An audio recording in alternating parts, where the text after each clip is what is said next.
Assalamualaikum warahmatullahi wabarakatuh. Saya akan membuat Mailmerge pada sebuah PowerPoint seperti Mailmerge pada Microsoft Word. Langkah pertama, pastikan kita sudah punya Microsoft Excel yang berisi data. Di tempat saya ini ada kolom tim, sektor, dan gambar yang akan saya masukkan di slide PPT nantinya. Nah, kedua, pastikan kita sudah punya slide PPT-nya.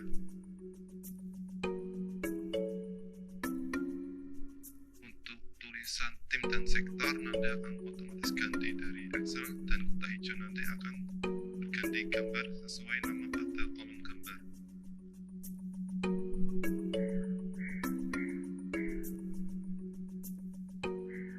Nah, saya menggunakan admin data point. Kita buat koneksinya dengan klik list, kemudian cari Microsoft Excel, klik tombol add connection, dan cari file Excel yang berisi data yang sudah kita siapkan pada langkah pertama.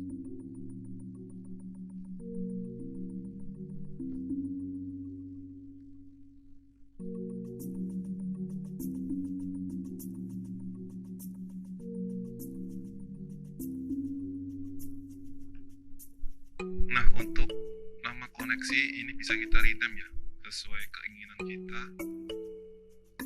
Ini saya rename dengan nama sektor. Setelah itu, klik tombol add query.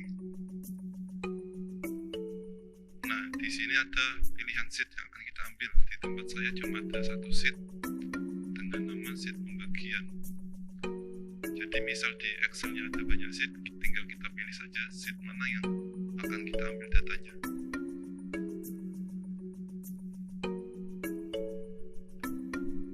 Nah, untuk field name, first row content field name ini, jika kolom baris pertama adalah judul kolomnya, maka harus kita centang. Setelah itu bisa kita klik OK. Nah, ini previewnya, data di Excel kita akan muncul di data point PowerPoint ini.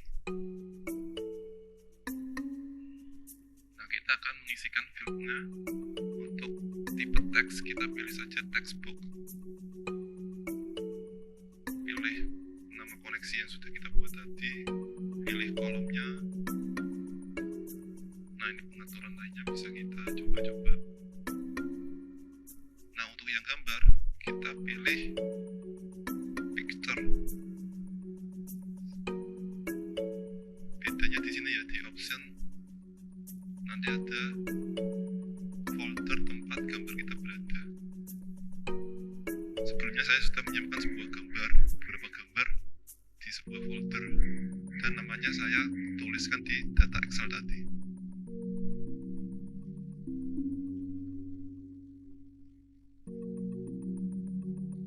Nah, untuk scrolling adalah menduplikasikan. Jangan lupa klik enable. Step size-nya kita pilih satu saja karena kita mau mencetak semuanya ya.